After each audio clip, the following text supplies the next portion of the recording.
प्रणाम, नमस्कार, वंदे मातरम। मैं गजेंद्र प्रसाद मधुबनी से आपका भाई और आज फिर आपसे मिलते हुए बहुत ही अच्छा लग रहा है।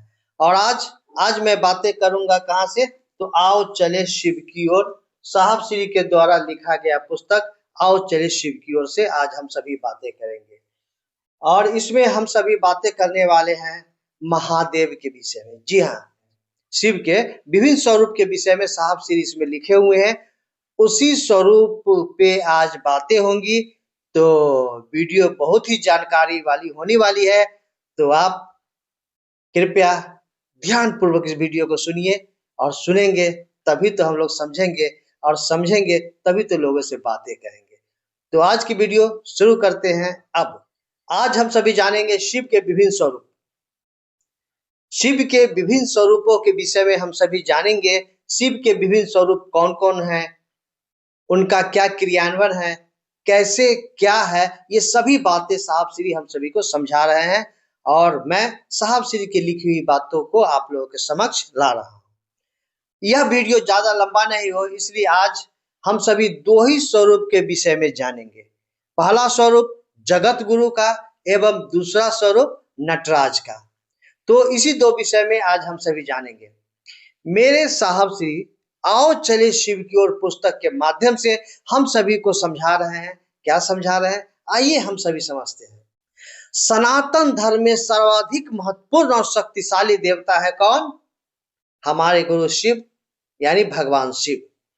भगवान शिव की अध्यात्म और धर्म में मान्यताएं काफी प्राचीन है। इसकी जड़ें गहरी है। शिव की जितनी अधिक मान्यताएं हैं उतने ही अधिक कथानक भी है। उनके विषय में कहानी भी बहुत है। उनका विविध स्वरूप और उनकी लीलाएं समाज के लिए हमेशा से कौतूहल का विषय रहा है।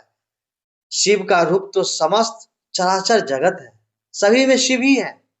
शिव की स्वरूपों की चर्चा का अभिप्राय यह है कि शिव स्वयं किस किस रूपों में अभिहित होते हैं, जैसे जगत गुरु, दक्षिणामूर्ति, पंचानन, महामृत्युंजय, अघोरेश्वर, योगेश्वर, नटराज, महाकाल आदि अनेक नाम हैं, जो मूलतः शिव की संज्ञा यानी नाम से जाने जाते हैं। एकादश रुद्र में उन्हीं की उपस्थिति प्रत्यक्षतः परिलक्षित होती है। सहस नाम वाली भी शिव का ही स्वरूप है। हमारे बांगवाए इसकी विशद व्याख्या करते हैं। आइए इनके कुछ विशिष्ट स्वरूपों पर प्रकाश डालते हैं। जैसा कि मैंने कहा दो स्वरूप, तो आज पहला स्वरूप हम ले रहे हैं जगत गुरु की। समस्त जगत शिव की शिष्यरिच्छा है। उस महेश्वर की सृष्टि ही इच्छा में पालन एवं लय अंतर्निहित है। शिव की इच्छा संपूर्ण जगत की नियामक शक्ति है। जगत का कण कण उनकी मानसिक तरंगों का प्रतिफल है। वे शिव गुरु हैं, उन्हें जगत गुरु कहा गया है। समस्त सृष्टि जगत गुरु भगवान शिव को अपना शिष्य भाव अर्पित करने की पात्रता रखती है। पूरा विश्व शिव की अनुग्रह शक्ति जिस मानव शरीर का आश्रय लेती है उसे गुरु का शरीर कहा जाता है। शिव समस्त जगत एवं जीव के सृष्टि करता है और जगत का संपूर्ण और सम्यक ज्ञान वही विश्व नियंता धारित करते हैं। वे कौन है? तो महाकाल है, हमारे गुरु शिव है। अघोरेश्वर है, यानी जब काल नहीं था, कोई तरंगे नहीं थी, तब भी शिव थे, इसलिए उन्हें महाकाल अर्थात काल से परे की सत्ता और अघोरेश्वर भी कहा जाता है। हम सभी जानते हैं कि कोई वस्तु या सत्ता भले ही वह सूक्ष्म अथवा स्थूल हो, उसके सृष्टि होते ही काल प्रभावी हो जाता है। विभिन्न चर्चाओं में आप सुने होंगे साहब से इसे। चिंतन किया जा सकता है कि जब सृष्टि थी ही नहीं तो उक्त स्थिति में काल उत्पन्न ही नहीं होगा। शास्त्र कहते हैं कि शिव काल के नियंत्री देवता हैं। जगत गुरु अपनी शिष्यता में कोई वर्जना आरोपित नहीं कर सकते। मानव सृष्टि में रुचिगत भिन्नताएं हैं, हो सकती है।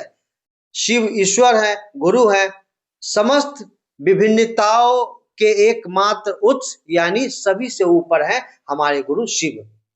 विश्व गुरु शिव को जगत का एक एक मनुष्य अपना गुरु बनाने हेतु पूर्ण स्वतंत्र है।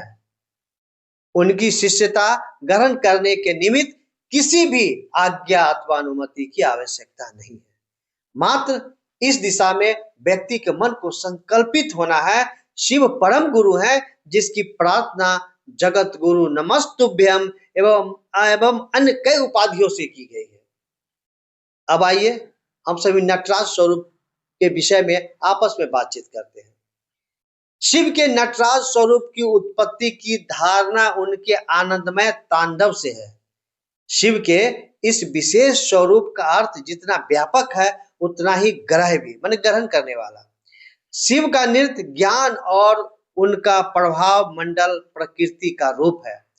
शिव पुराण में उल्लेख है कि नटराज का महानर्तक शिव नृत्य कला के प्रवर्तक है, सुर ताल के महान ज्ञाता है। शिव संज्ञा ही नटराज के मंगलमय सहज जीवन दर्शन की ओर संकेत करती है। भगवान शिव के अनेक रूपों में उनका नर्तक रूप अति प्रसिद्ध है। दक्षिण भारत में शिव के नटराज या नृत्यराज स्वरूप का प्रचार प्रसार बहुत ही अधिक है। वहां बहुत शिव का नृत्य प्रचलित है। शिव ने ही नृत्य नाट्य कला का प्रवर्तन यानी शुरुआत किया है, ऐसी ऐतिहासिक और पारंपरिक मान्यता है। शिव आदि नट है, यानी उन्हें नटराज कहा जाता है। मूलतः नटराज का अर्थ नृत्य करने वालों के सम्राट से है। नटराज मानते हैं नृत्य के राजा। संपूर्ण ब्रह्मांड इनकी नृत्यशाला है। भगवान शिव जब नटराज की भूमिका में आकर नृत्य करते हैं तब उनके नृत्य झंकार से समस्त ब्रह्मांड मुखर एवं गतिशील हो जाता है, और जब नृत्य समाप्त होता है तब समस्त चराचर जगत शांत और आनंद में निगम हो जाता है। नटराज का नृत्य स्वरूप परमात्मा के सारे कार्यकलापों के प्रतिरूपित करता है। नटराज की भाव भंगिमा सृष्टि स्थिति संहार तिरोभाव और अनुग्रह भाव इन 5 ईश्वरीय क्रियाओं का द्योतक है। नटराज शिव के उद्धत नृत्य तांडव और पार्वती का कोमल लास्य नृत्य सृष्टि के आवर्तन और परिवर्तन के द्वंद्व का सम्मिश्रण है। उनके नृत्य में विरोधों का संतुलन और सामंजस्य है। नटराज का तांडव केवल प्रलय या संहार का ही द्योतक है, अपितु सृष्टि और संहार यानी स्थिति और लय के रूप में निरंतर चलने वाला महान नृत्य है। श्री नल स्वामी पिल्लई कहते हैं कि शिव का नृत्य प्रकृति के कर्म का आरंभ है। यही प्रभामंडल ओंकार या काली का नृत्य है। वैसे भी अवघड़दानी शिव कभी अप्रसन्न नहीं होते, किंतु मानव जब मानव धर्म के विरुद्ध आचरण करता है तभी वे क्रुद्ध प्रतीत होते हैं। शिव की पैरों की थाप से ही धरती अन्न जल और फूलों की उत्पत्ति का कारण बनती है। नटराज शिव का नृत्य रुक जाए तो समस्त सृष्टि विलीन हो जाएगी। आनंदम तांडवम की अवस्था संपूर्ण सृष्टि के आनंदित होकर नृत्य करने की स्थिति है, जहां पर अज्ञानता व अहंकार का विनाश तथा पंच महाभूतों सहित समस्त जैव अजैव एकीकरण होता है। नटराज की मान्यता सिर्फ नृत्य सम्राट के लिए नहीं है, अपितु अज्ञानता को नष्ट करने का भी कारण है। नटराज रूप में भगवान शिव एक बौने राक्षस अपस्मार पर तांडव नृत्य करते हुए दिखते हैं।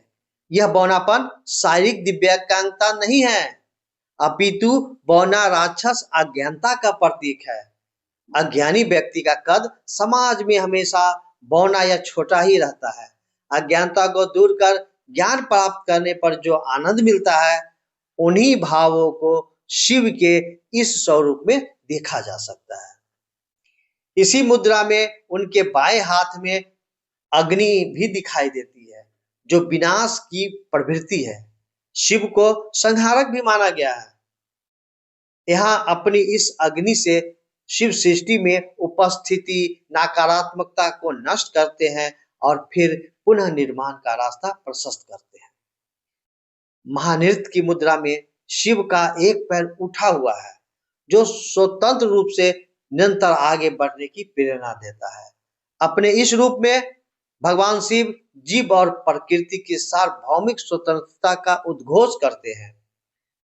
नटराज की इसी मुद्रा में एक हाथ नीचे की ओर है जो स्थिति और लय को दर्शाता है।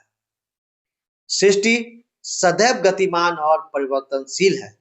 भगवान शिव का यह आनंदित महानृत्य करता हुआ स्वरूप अत्यंत व्यापक और अनुकरणीय है। यहाँ शिव प्रमाणित करते हैं कि जीवन के लिए लयबद्धता आवश्यक है। दक्षिण भारत के चिदम्बरम मंदिर में नटराज की मूर्ति प्रतिष्ठित है, वहां आप जाकर देख सकते हैं। एक मान्यता के अनुसार भगवान शिव ने धरती पर चिदम्बरम स्थान पर ही नृत्य किए थे। माना जाता है कि योग सूत्र के प्रणेता पतंजलि ने योगेश्वर शिव के निरूपण के लिए यह मंदिर बनवाया था। ऐतिहासिक तथ्यों के अन्वेषण से ज्ञान होता है कि दक्षिण भारत के महान चोल साम्राज्य के राजाओं द्वारा 8वीं से 10वीं शताब्दी तक शिव के नटराज स्वरूप को पूर्णता और प्रसिद्धि दी गई। वैसे पल्लवों ने भी इस रूप को प्रश्रय दिया था।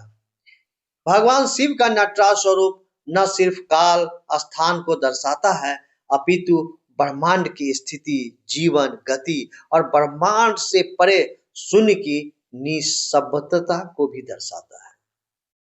शिव का कोई भी रूप हो, उसमें ब्रह्मांड निहित है, प्रकृति उनका आश्रय है और समस्त संगतियां और विसंगतियां उनमें ही समाहित है। तो हम सभी ने जाना शिव के विभिन्न स्वरूप में आज जगत गुरु एवं नटराज के विषय में। फिर अगले भाग में जानेंगे नीलकंठ, दक्षिणामूर्ति, पंचानन, सदाशिव और महाकाल के विषय में।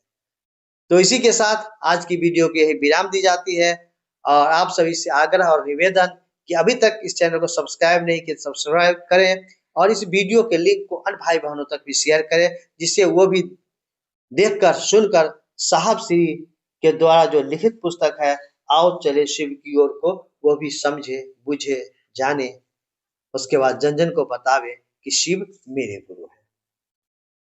फिर मिलते हैं किसी अन्य वीडियो में, तब तक के लिए आप सभी को फिर से मेरा प्रणाम।